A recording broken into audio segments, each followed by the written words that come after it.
Eu quero cumprimentar a todos com a paz de nosso Senhor Jesus Cristo. Eu estou aqui sobre a autonomia e a direção do pastor setorial, pastor Luiz Amaral, que inclusive te convida para participar amanhã da Escola Bíblica Dominical. Eu quero dar mais uma notícia para você. O nosso coordenador da Escola Dominical, o pastor Messias Moraes, ele, por motivo alheio à sua vontade, devido a seus muitos afazeres, ele foi obrigado a se desligar da direção da Escola Bíblica Dominical, da coordenação da Escola Dominical. Mas no lugar dele entrou um outro homem de Deus, o pastor Hernani, que inclusive, a partir de janeiro, vai fazer esse trabalho que eu estou fazendo. Ele vai fazer as pré-aulas para vocês. É um homem de Deus, vocês vão gostar muito de ver o pastor Hernani aqui. Você que não o conhece pessoalmente, vocês terão o prazer de ser agraciado com o conhecimento do pastor Hernani. Ele é bacharel em teologia, ele é diretor da nossa FAESP local. Mas vamos à lição propriamente dita. A lição de hoje, a pré-aula da lição de hoje, presta atenção. Eu estou fazendo uma pré-aula, não estou dando uma aula. Eu estou trazendo em você, querendo trazer em você o desejo de estar na escola dominical, porque a escola dominical ela acontece com você, todo domingo a partir das 9 horas na sua igreja local. E a lição de hoje, melhor, a lição do próximo domingo, mais conhecido como 7 de novembro de 2021, tem como título, a lição de número 6, Paulo no poder do Espírito.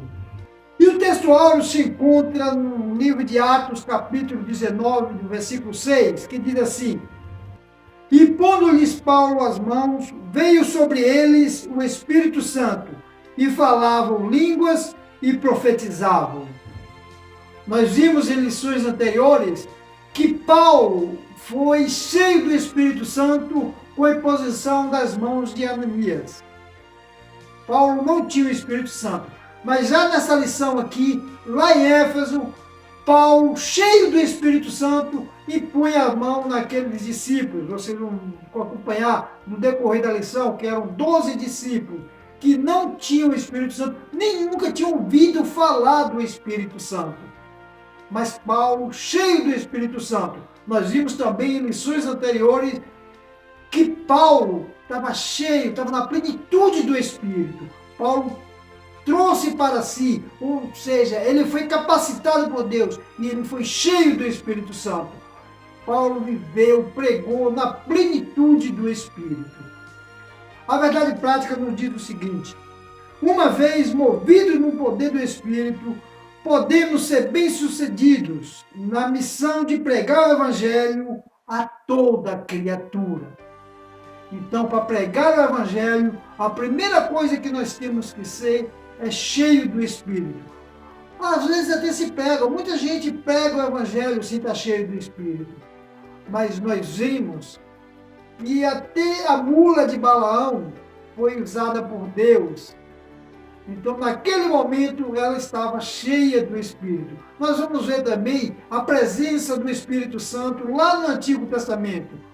Aqui o Espírito Santo ele é objetivo, mas no Antigo Testamento o Espírito Santo foi subjetivo. Nós vamos ver no decorrer da lição. A leitura bíblica em classe se encontra no livro de Atos, capítulo 19, versículo de 1 a 7. Eu vou ler na Bíblia de Jerusalém. Vocês já sabem que eu gosto da Bíblia de Jerusalém, então vamos à leitura. Enquanto Apolo estava em Corinto, Paulo, depois de ter atravessado o Planalto, chegou a Éfeso. Éfeso, junto com Alexandria, era uma das cidades mais bonitas daquela época. Era a cidade mais bonita do Império. Era uma cidade política, uma cidade turística. Éfeso foi uma cidade exemplo. Foi uma cidade que todo mundo gostaria de estar lá. Ali encontrou alguns discípulos e perguntou-lhes: recebeste o Espírito quando abraçaste a fé? Eles responderam: mas nem ouvimos dizer que haja um Espírito Santo. E ele: em que batismo foste batizado então? Responderam: no batismo de João. Paulo então explicou: João batizou com o batismo de arrependimento, dizendo ao povo que cresce naquele que viria após ele, a saber, em Jesus. Tendo ouvido isto, receberam o batismo em nome do Senhor Jesus. E quando Paulo lhes impôs as mãos, o Espírito veio sobre eles. Puseram-se então a falar em línguas e a profetizar. Eram ao todo cerca de 12 homens, um para cada tribo de Israel. O objetivo da seleção é conscientizar de que é preciso viver na plenitude do Espírito para fazer a obra de Deus. Se você não estiver à plenitude do Espírito, vai ficar difícil você fazer a obra de Deus. Mas se você busca, Deus, Ele vai te encher, Ele vai te dar o Espírito Santo, porque o Espírito Santo é Deus e Ele está aqui, no nosso meio. Quando Jesus ressuscitou, Ele nos deu, Ele deixou claro que Ele ia, mas iria o Espírito Santo Consolador. E este vai te encher, desde que você busque a Jesus e o aceite de todo o coração.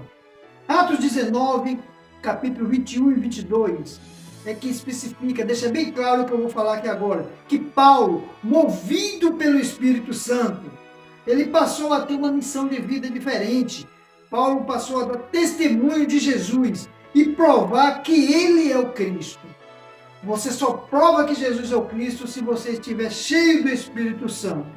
Confirmaremos que o ministério do apóstolo Paulo foi o ministério do poder do Espírito Santo. Essa lição ela tem 3 tópicos, como todas as demais. E o primeiro tópico tem como título: Pregando a Cristo no poder do Espírito Santo. O tópico de número 1. Paulo movido pelo poder do Espírito.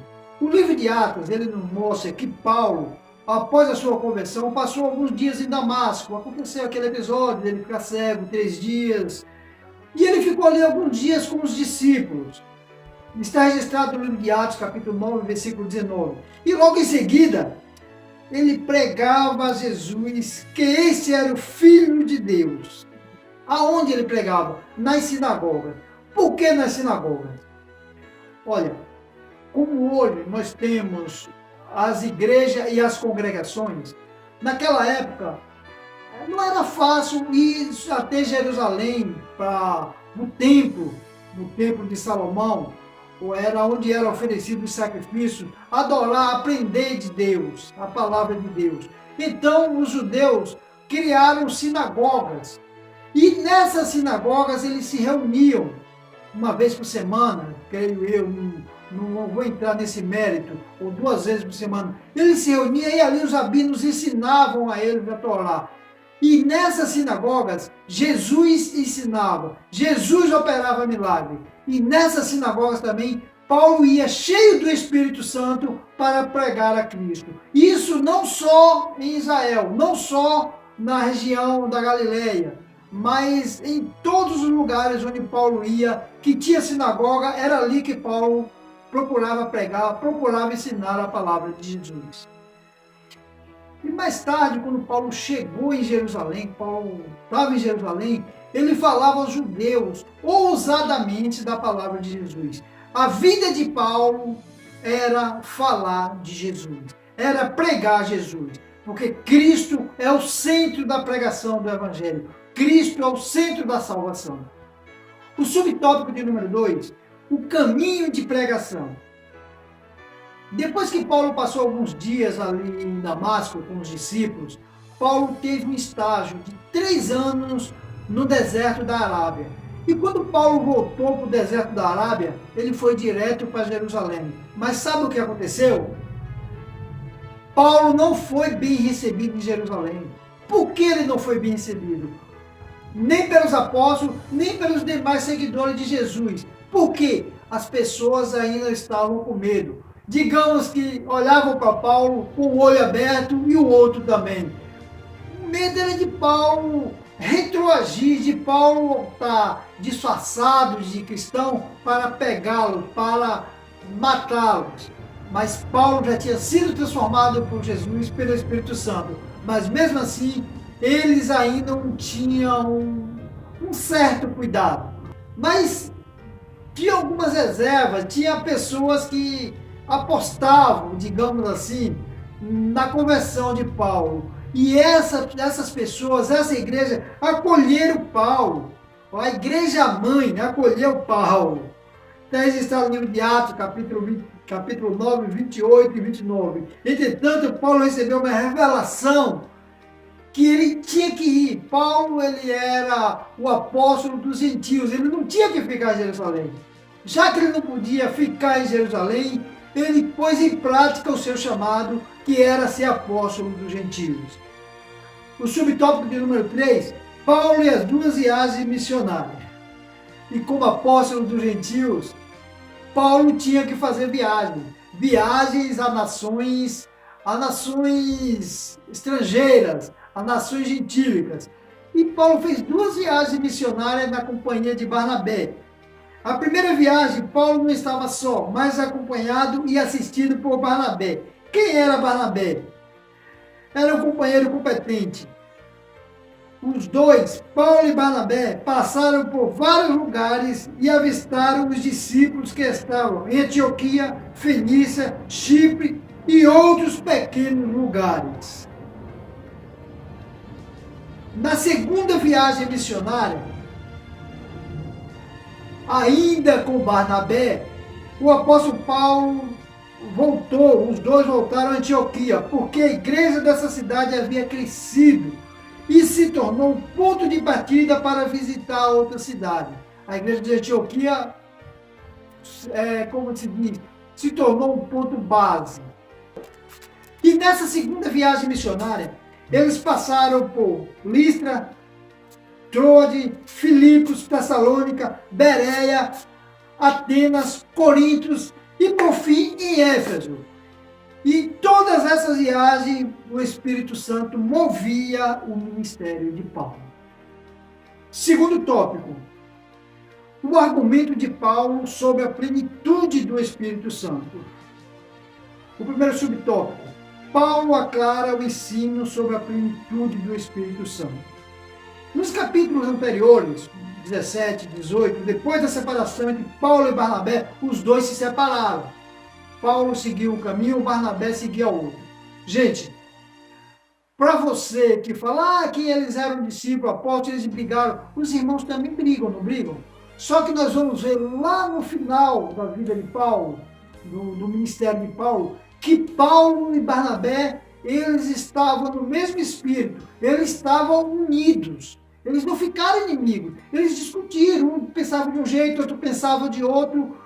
É como os irmãos não brigam entre si, mas não ficam inimigos. Foi assim com Paulo e Barnabé, eles se separaram.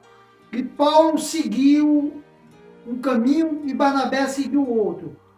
E Paulo foi com o jovem Timóteo.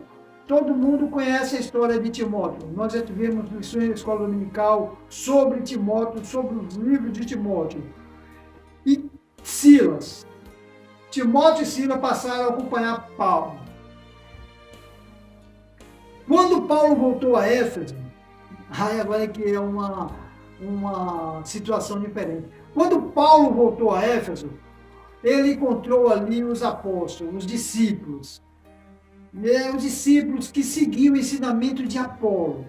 Já, daqui a 2 minutinhos vocês vão conhecer quem foi Apolo. Mas esses discípulos que eram de Apolo, seguiam os ensinamentos de Apolo, não eram batizados com o Espírito Santo.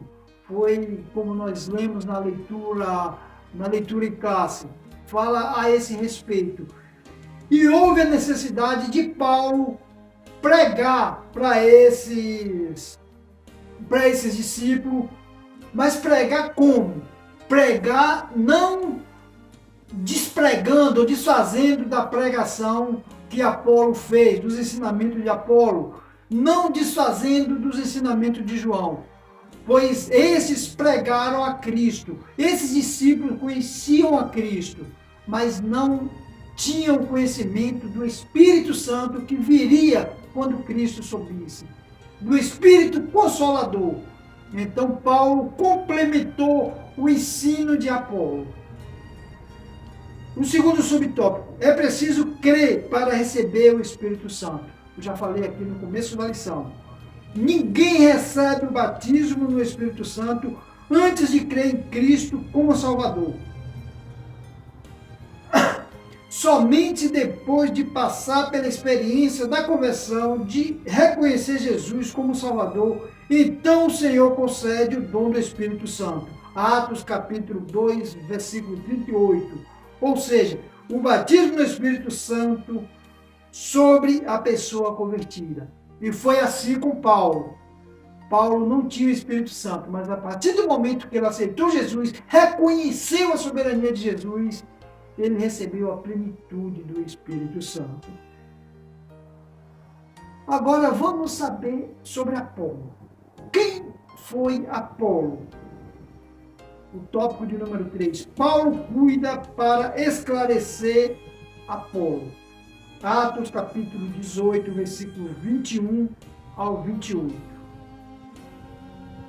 Apolo era um judeu de Alexandria. Lembra que eu falei ainda há pouco que Alexandria era uma das cidades mais bonitas, juntamente com Éfeso, do Império naquela época? A Alexandria, ela era uma cidade egípcia, enquanto que Éfeso era grega. E Apolo, ele era um estudioso, ele era judeu, era estudioso como Paulo. Há quem diga, inclusive eu acredito assim, que foi Apolo, pelo fato dele ter o conhecimento da Torá, da Bíblia hebraica, foi ele que escreveu o livro de Hebreus. Por que eu creio que foi Apolo e não Paulo? Pelo seguinte, porque Paulo ele foi criado e educado aos pés de Gamaliel em Jerusalém. E Apolo, embora conhecer a Bíblia hebraica, embora conhecer toda a lei, a Torá, ele estudou em Alexandria, onde tinha na época a maior biblioteca do mundo. No entanto, se nós passarmos a estudar com atenção o Antigo Testamento, nós vamos encontrar alguma coisa no livro de Hebreus que não condiz. Não é que não seja inspirado, pelo amor de Deus, não me interprete mal, mas tem alguma coisa que às vezes contradiz com o Antigo Testamento. E esse é o fato que os teólogos, inclusive eu não sou um teólogo diplomado, mas eu procuro estudar e conhecer tanto o Antigo Testamento quanto o Novo Testamento. Então esse é o motivo que leva a crer que Apolo foi o autor do livro de Hebreus, porque ele tinha um grande conhecimento, também uma grande eloquência no discurso, uma grande eloquência em falar, em pregar e em ensinar. E Apolo, ele foi um discípulo de João Batista, como eu falei, à distância. Ele seguia os ensinamentos de João Batista, mas à distância. Ele não teve contato direto com João Batista. Isso está registrado no livro de Mateus, capítulo 3, versículo 1. Apolo se tornou um pregador de Cristo, mas não havia experimentado ainda o poder do Espírito Santo. Fez discípulo em Éfeso, os quais foram aqueles 12 discípulos que eu falei na leitura bíblica em classe, que eram cerca de 12 discípulos, vamos levar em consideração um para cada tribo de Israel. Mas no momento que Paulo chegou em Éfeso, ele já não encontrou Apolo. Apolo já tinha deixado ali os discípulos e já tinha ido para Corinto. Então Paulo não encontrou Apolo ali na cidade de Éfeso, mas encontrou seus discípulos. Mas foi quando ele teve aquele diálogo e ele percebeu que os discípulos não sabiam do Espírito Santo, não conheciam o Espírito Santo, e ele lhes impôs as mãos, e no mesmo momento aqueles discípulos não deixaram o conhecimento de lado, mas acrescentaram o conhecimento do Espírito Santo, e o Evangelho de Jesus foi difundido a partir da cidade de Éfeso com mais veemência, com mais profundidade. O tópico de número 3, a fonte do ensino de Paulo sobre o Espírito Santo aos Efésios. Subtópico número 1 diz assim: as Escrituras como fonte de revelação sobre o Espírito Santo.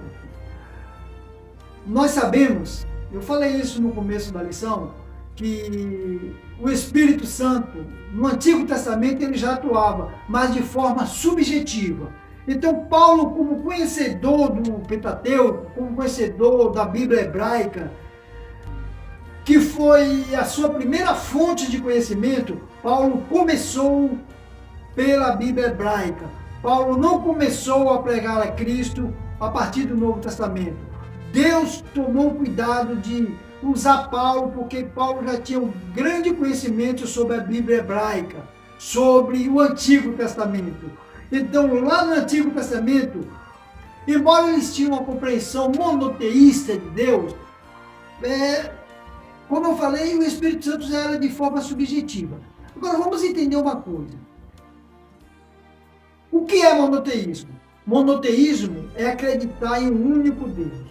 Nós vemos muitos cristãos que não são monoteístas. Por quê? Porque acreditam em divindades diferentes, acreditam nos santos, mas nós acreditamos em um único Deus, e um Deus em 3 pessoas. No entanto, nós temos que tomar muito cuidado, porque nós que nos dizemos cristãos, não é o meu caso, graças a Deus, mas muitos dos cristãos acreditam no diabo. Não é que o diabo não exista, não estou falando isso, mas muitos cristãos dão poder ao diabo, e isso é acreditar. Você tomar cuidado, se livrar do diabo, isso é acreditar nele. E o diabo não merece crédito. Então, se você é monoteísta, você acredita em Deus. As demais coisas, deixe de lado.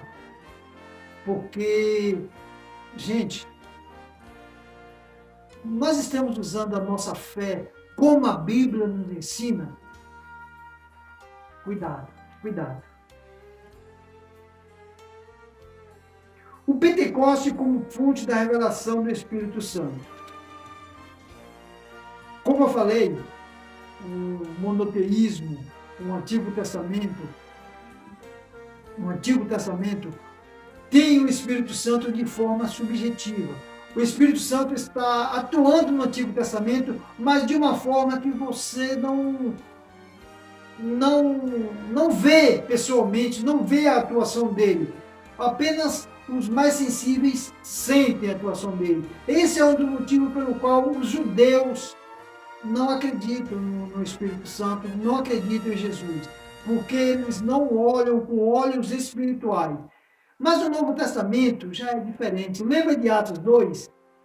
Em Atos 2, o Espírito Santo desceu com língua repartida como que de fogo. E aquelas pessoas que estavam ali, eles falavam em outras línguas. E as demais pessoas que estavam ali de outros países entendiam. Pessoas que não falavam o hebraico da época, entendiam na sua própria língua. Essa foi uma forma da evidência do Espírito Santo no Novo Testamento. E se o Antigo Testamento mostrava o Espírito Santo de forma subjetiva, o Novo Testamento, em especial o Pentecoste, revela a atuação do Espírito Santo de maneira objetiva e clara. E quantas coisas vieram acontecendo e acontecem até hoje que nós falamos e pensamos, só pode ser Deus, é o Espírito Santo. E o subtópico de número 3, Paulo ensina acerca do Espírito Santo aos Efésios. Ao ensinar sobre o Espírito Santo aos Efésios, Paulo não desfez a mensagem de João Batista, nem a de Apolo. Pelo contrário, o apóstolo fortaleceu a mensagem de João Batista e revelou Cristo profetizado por João, exatamente com o que havia de vir. Atos 19, capítulo 4. A seguir, Paulo anuncia sobre o Espírito Santo aos Efésios, aos quais recebe a mensagem que havia sido consumada no dia de Pentecoste. Então, ora por eles, impõe as mãos sobre suas cabeças, e o Espírito Santo é derramado como chuva abundante sobre todos, e começaram a falar em línguas e a profetizar. A partir do momento que Paulo, aquele mesmo que lá no caminho de Damasco não conhecia o Espírito Santo, nesse momento ele impôs as mãos e aqueles 12 apóstolos, não sei se era exatamente 12, mas cerca de 12 apóstolos, não, discípulos, 12 discípulos foram cheios do Espírito Santo, falavam outras línguas e profetizavam. Está aqui a evidência, você que é da Igreja Batista ou de outras igrejas que não acreditam no dom de língua, o que você tem a falar sobre essa passagem, sobre esse versículo de Atos capítulo 19, versículo 6? Eles falavam em outras línguas e eles profetizavam. A conclusão nos diz assim: no poder do Espírito, o apóstolo Paulo, além de realizar curas e milagres em nome de Jesus, levou a igreja em Éfeso a espalhar o Evangelho de Cristo. À luz desse exemplo, precisamos resgatar a simplicidade da fé cristã, buscando sinais que demonstrem o poder do Espírito Santo hoje. Meu irmão, minha irmã, não adianta você chegar numa igreja e falar bonito, e pregar usando o dicionário para procurar palavras difíceis. Isso não resolve nada. O que resolve é o Espírito Santo atuando na sua vida. Porque você pode pregar bonito, você pode falar palavra difícil, a igreja vai se alegrar com você. Mas no momento que você sair, a igreja vai voltar a sentir a necessidade do Espírito Santo que você não fez operar naquela igreja. Então, busque falar, pregar com o centro do Evangelho, que é Jesus crucificado e ressuscitado, porque só Jesus Cristo tem o poder de salvar. Amém? Que Deus te abençoe. Até a próxima semana.